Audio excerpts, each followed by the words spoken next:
Ooh, I found some jerks.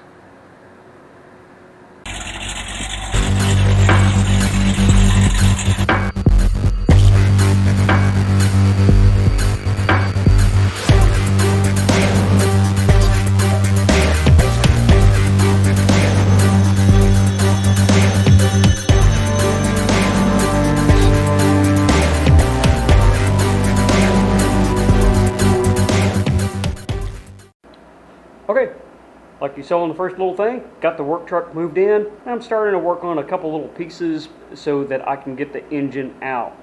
Alright, one of the first things I did was actually got that trailer hitch off the back of that.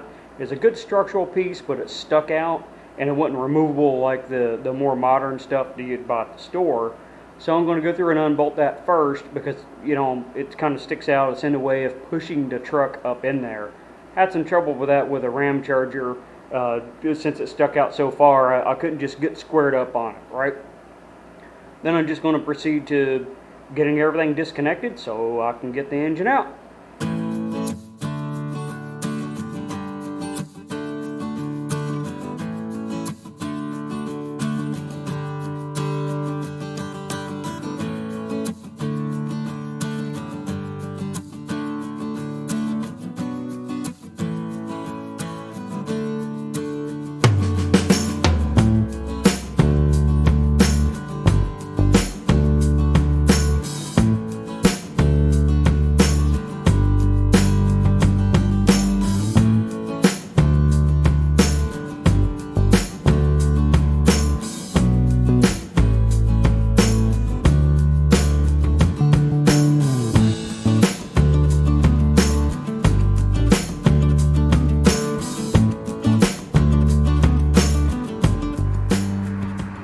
Okay, as you can see, the work truck is in the shop. I'm starting to do some work on it.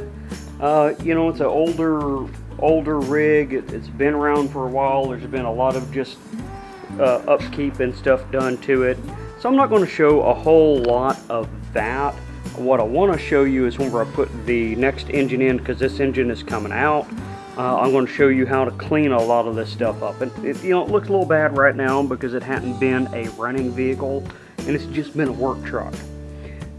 So one of the things I do want to go over is when we have something like this, or you're going to pull your engine out, some of the things you want to do first. So that's battery.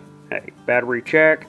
I like trying to do get the battery unhooked, do the coolant system. You know, there's no radiator or anything in this. Then that can drain out, right?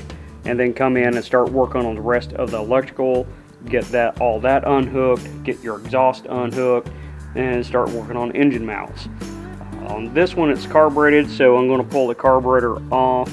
Then I can use a little plate on there, and I'll be lifting the engine up with that.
Saw how when I was pulling this out, and you saw how I moved it over here. Usually with a automatic transmission, the middle hole does pretty good on these trucks. And you saw I really got into that sketchy zone pretty quick there, and when I moved it, I put it back to there, and that's actually looked like that's going to work for the combo to go in. It looked like it had the proper angle on that. So one of the load leveler things, I might look at getting one of those, because you saw once it got out of there, a load leveler allow me to do that instead of continuing to have to lift it up, and up, right? Might be something I'll look into right there. On the transmission, see how that's shaped in there? See if I can get a good lighting picture. I'm looking at the screen and hoping, see how that's kind of an odd shape in there? I don't want to get the standard transmission jack for a couple reasons. I don't think that profile is going to fit that flat pan with the, I might do a snippet with the 4 little things you can adjust. That looks really good for automatic transmission, but I don't think that's going to fit very well on that. So I'm going to go get the scissor one and try that out. Just saw, it's the review video that's on Harbor Freight. I think it was Getting It Done. I already forgot what the guy's name was. That's horrible. But I'll link that up there. He did a really good job on the review, and he also did a pretty good job.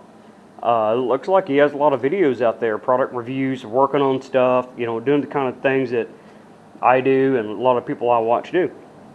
So, anyways, that's what's coming up. Is I need to get this apart, see what I got, look at the clutch, see what the diameter of the clutch is, because they had several options. Look at the transmission, clean all that up, get this out of the way. In the meantime, the truck needs to go out. The work truck is out. Work truck's engine and transmission is out. What's going back in?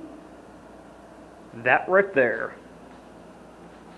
Okay, I'm going to go over a little bit of differences here on these two engines and how to identify them as it relates to what I'm doing. Uncle Tony's Garage, actually, he does a pretty good job. I don't know if he did the difference between the 318 and 360. 318, 360.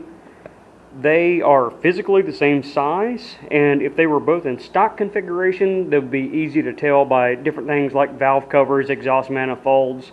But these are old engines, and people have changed things out on them. So I'm going to go through a couple of ways to identify the two engines and what I'm going to have to do to get this one in the work truck and running. First off, how do you know this is a 318? How do you know that's a 360? One of the ways is look right down here. We see right here, there'd be some stamping in there. I'll say 318. Look over here on this one. Stamping. Now I have seen them where they don't have it, so this isn't always the way it is. 360.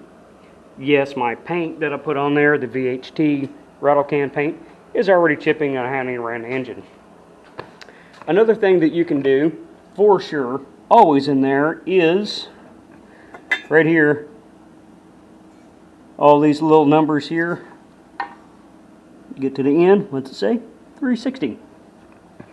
Come over here, look at this one.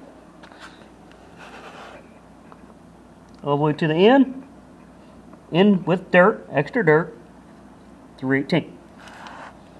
Now, why is that important? Because a 318, like a 340, is internally balanced. 360 is an oddball, externally balanced.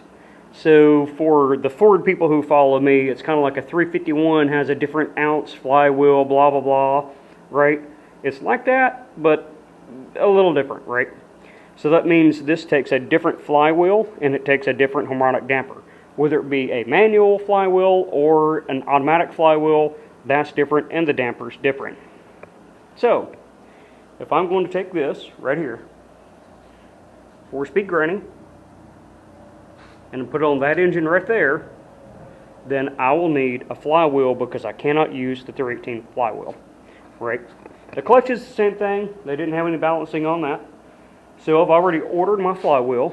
I'm going to look at the clutch on this, If it looks good, I'll go ahead and reuse it. If it doesn't look good, I'll have to get one, right? Now, on this engine, since I was actually built it for a car, I've got the car oil pan, which is kind of a forwardish center sump, and the car engine mounts. I also have the car little kick out right here, 90-degree turn on there. So those three things have to be changed. The good thing is the 360 engine, it shares the oil pan with the Magnum engine. So that's the 93 up 5259s. So I was able to get the one-piece oil pan gasket, no problem. 318, well, you can't do that. Now, if you got a 5.2, you can, because they come with them. But it's the oil pans are different between the 318 and 360, but the 5259 and 360 are interchangeable. Depends on your application, right? You know, depends on what you put it in. Anyways, so that's some of the things I'm going to have to do. Oil pan changed. Got my flywheel coming in. That will solve that problem right there. Get the engine mounts changed, which I can take the engine mounts off this, throw them on there. And I'll have to get the oil filter changed right there. Put it back on there like what we see here on this, where the oil filter just sticks out. Alright, well, if I'd stop stepping on stuff that I put in the way, that's the scope of what I'm going to be doing right there. And try to get this thrown down in there. And this is going to be a pretty good, it's going to be a good little process here to get this engine in. You saw the work truck, it needs work. I want to make sure that I'm fixing things pretty much as I go. There's some things that, you can't just go in and do it all at once, or you'll never get it done. The goal is to have something that I can drive, go pick up lumber and building supplies, or drop an engine off, stuff like that. I can't really do that in a Ram Charger without a trailer, and that's just a pain in the butt, right? So that's the goal, is to get this set up and running, and then as I go along, I'll start replacing this, replacing that, work on this, working that, and slowly build it into a pretty nice truck. That's the goal. Alright, well, that'll end this one. If you like what you see, make sure to hit that like, subscribe. Don't be afraid to comment if you like what I'm going through right here on this truck. And share if you found it useful. See you next time on Broken Tool Garage.